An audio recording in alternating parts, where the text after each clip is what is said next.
Flasim për paradën planetare, e cila do të ndodhë në këtë fundjavë, por ç'është më rëndësishme do të flasim për parashikimin e fatit, por jo vetëm parashikimin astrologjik për muajin mars. Me mua në studio është astrologe Denisa Shyle. Denisa, faleminderit që erdhe. Faleminderit për ftesën. Përpara se të ndalemi tek secila shenjë, doja të dija diçka më shumë për këtë fenomenin që do të ndodhë në fundjavë, parada planetare. Çfarë do të thotë? Shikojmë gjëne këtu në Shqipëri me sy të lirë pa një teleskop profesional? Po, shikojmë, për fat të mirë shikojmë. Për mua është një gëzim i madh, them të vërtetën, sepse kemi aftësinë që të shikojmë planetet edhe pa pasur teleskop, sidomos ato personale që sa përmend dhe ju, kemi aftësinë që të shikojmë. Ndërkohë që për të gjithë ata që janë qoftë amator apo kanë dëshirë që të shikojnë këto lëvizjet planetare, është një moment vërtet shumë i rëndësishëm sepse nuk është se ndodh shumë shpesh, pak më tepër që të tre planetet personal është e rrallë që të gjenden të njëjtën shenjë, pra kaq afër me njëri tjetrin. Si rridoj, është një kënaqësi vërtet shumë e madhe sepse është një spektakël i madh, është spektakël qiellor.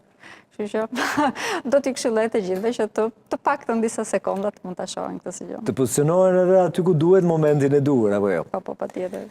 Denisa, çfarë do të ndodhë në Mars? Madomendja që gjithë jemi me sy e vesh në këto momente, shqiptarët përgjithsisht janë të dhënë mbas horoskopit, apo jo? E nisim me njëherë? Po, patjetër, nisem më njëherë, po do të them njerëz se fillim disa nga ngjarjet më të rëndësishme që kemi gjatë këtij muaji, që dhe njerëzit të dinë se si të manovrojnë situatat. Ndër ngjarjet më të rëndësishme që kemi, jemi në stinën e eklipseve, prandaj dhe kemi edhe një eklips që do të jetë datën 3 tek shenja e Virgjëreshës.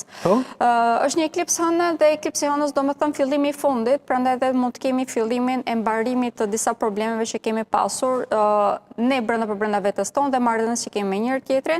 Po ashtu, në anën pozitive mund të kemi edhe mbarimin e sëmundjeve kronike për personat që vuajnë për tyre, por nga ana negative, duke qenë se prek vërtet shumë shëndetin fizik, do të thotë edhe shpërndarjen edhe të sëmundjeve bakteriale ose infeksioneve. Për këtë arsye të gjithë duhet jemi vërtet shumë të fokusuar tek higjiena gjatë gjithë muajit mars. Duke qenë se eklipsi i hënës ose eklipset në përgjithësi kanë një periudhë ndikimi shumë më të gjatë se çfarë janë hëna plot dhe hëna e re, ndërkohë që një ndikim tjetër që është shumë i rëndësishëm do të kemi retrogradën e Mërkurit, do të vazhdojë deri në datën 22 të vërtet, edhe pse gradualisht do të fillojë që përshpejtohet pas datës 20.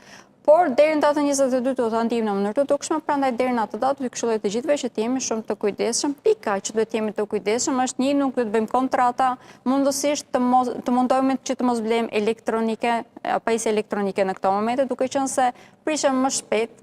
Dhe mënyra e komunikimit ka shumë rëndësi sepse mund të cedojmë në këto momente, prandaj dhe duhet të përziedim mirë fjalët që themi. Nga ana tjetër, çdo vendim që marrim duhet ta vëzhgojmë mirë sepse ka pasoja të rënda, sidomos në lidhje me shoqërinë dhe preket edhe bërthama e shoqërisë, që është familja, nëse nuk jemi të vëmendshëm. Por mund të ndodhe komplet e kundërta, nëse jemi të vëmendshëm, të rregullojmë pikërisht këto marrëdhënie. Një ndikim që është pozitiv, për fat të mirë, po e them, kemi edhe mbarimin e retrogradës së Jupiterit. Në këtë rast Jupiteri është planeti i fatit, prandaj dhe është fat i madh sepse mbaron retrogradën e tij dhe futem në një fazë ku jemi shumë më tepër optimist për këtë arsye. Kjo do të jetë datë 11, pra më tepër se gjysmën e muajit e kemi pozitiv.